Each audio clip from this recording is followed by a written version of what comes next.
In this video, I'm going to show you how to do a slip stitch hem. Slip stitch hems are most commonly used on dresses and skirts, but this stitch can also be used to sew bias binding and to hand finish collars, cuffs and waistbands. To begin our hem, we need to be working from the wrong side of the fabric, that's the inside of our garment. We turn the bottom edge of our garment up to the correct width and crease the folded edge in place. In this example, I'm doing a double fold 1 inch hem, so I'm turning up the raw edge 1 inch and then folding up again another inch. I recommend doing your first fold the entire length of your garment before moving on to the second fold, as this helps to make sure that the hem is even all the way around. With the second fold, I pin in place as I go, making sure I leave enough space so I'm able to iron between the pins.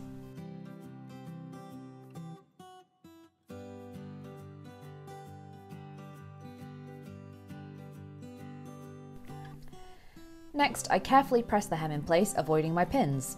This creates a sharp, crisp edge which will make the hem easier to sew.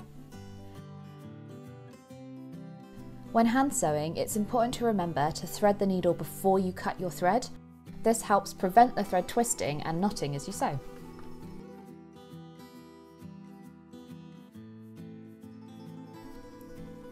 To begin sewing, we work 3 small back stitches on top of each other on the folded top edge of the hem, being careful to only catch the fabric of the hem, not the actual garment. You can see here I work a small stitch and pull the thread through almost to the end, leaving a small tail of thread. I then work another stitch in exactly the same place, and I use my thumbnail to stop the thread from the previous stitch being pulled out as I sew. I work another stitch in exactly the same way, and this secures the thread without the need for a knot. As you can see, these stitches cannot be seen from the right side of the fabric. I then begin working the slip stitch from right to left. I take a very small stitch from the main fabric of the garment, only a few millimeters wide and a few millimeters from my starting point. My next stitch is worked along the crease of the top edge of the hem. I insert my needle a few millimeters on from my previous stitch and bring it up about 2 centimeters along the crease of the hem. I then pull my thread tight to make sure the hem is held securely in place. Only the very small first stitch is visible from the right side.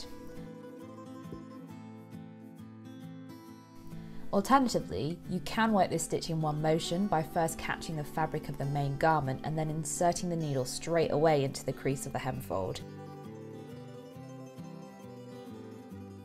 This can take some practice to master, so you may want to begin by working the stitch in 2 halves. So here's the stitch again, 1 half at a time. Firstly, catching the fabric of the main garment and then pulling the thread through, and then reinserting the needle along the crease of the hem fold, making sure not to catch the fabric of the main garment. This method is more time consuming, so you will want to work towards working the stitch in one motion as you get the hang of it. As you can see here, you maneuver the needle into the hem crease whilst fabric of the garment is still on the needle.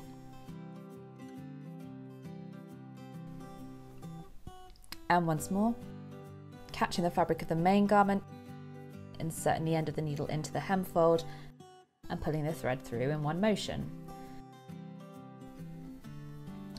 You can see from the right side of the fabric just how small and almost invisible this stitch is.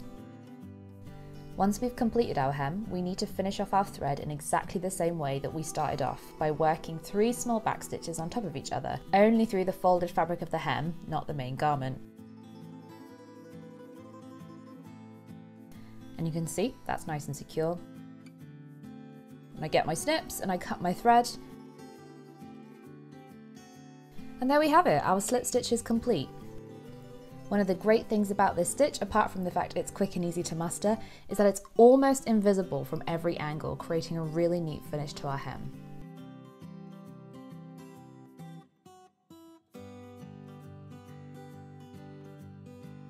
I hope you enjoyed this video and found this tutorial useful. I'll see you next time.